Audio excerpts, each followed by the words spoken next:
નમસ્તે, મારું નામ મકવાણા ભક્તિ છે। હું ધોરણ 4th માં અભ્યાસ કરું છું। આજે હું તમને કહીશ કે જીવનમાં સંસ્કારનું મહત્વ શું છે। જેમ ઘંટની કિંમત રણાકારથી થાય, ફળની કિંમત તેના સ્વાદથી થાય, ફૂલની કિંમત તેની સુગંધથી થાય, એવી જ રીતે વ્યક્તિની કિંમત તેના સંસ્કારથી થાય છે। દોસ્તો, માનવ શરીરને દેવ અને દાનવ, સત્ય કે અસત્ય, સારું કે ખરાબ, ન્યાય કે અન્યાયની સમજ માત્ર ને માત્ર શિક્ષણ અને સંસ્કારથી જ આવે છે। શિક્ષણ અને સંસ્કાર આપણી જિંદગીના મૂળ મંત્ર છે। શિક્ષણ આપણને નમવા નથી દેતું અને સંસ્કાર ક્યારેય પડવા નથી દેતા। સમય અને સંસ્કારનો સાચો ઉપયોગ માણસને ઝડપથી સફળ બનાવે છે।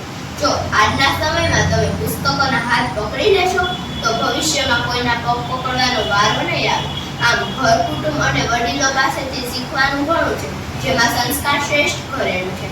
જેમ કે શ્રવણ તેના સંસ્કારથી માતૃ પિતૃ ભક્ત બને। ભગવાન શ્રી રામ સંસ્કારને કારણે રાજગાદી છોડી 14 વર્ષ વનમાં ચાલ્યા ગયા। નરસિંહ મહેતા અને મીરાબાઈ જેવા ભક્તો પોતાના ધાર્મિક સંસ્કારથી મહાન બની ગયા। માટે જ આપણે પણ શિક્ષિત અને સમજુ બની। મનુષ્યનું મૂલ્ય તેના શરીરથી નહીં પરંતુ તેના સંસ્કારથી થાય છે। જો સારા વિચાર અને સારા સંસ્કાર નહીં હોય તો આપણું જીવન બ્રેક વગરની ગાડી જેવું થઈ જશે અને બ્રેક વગરની ગાડી ચોક્કસ અકસ્માત કરશે। તો ચાલો આપણે પણ શિક્ષિત, સમજુ અને સંસ્કારી બનીએ।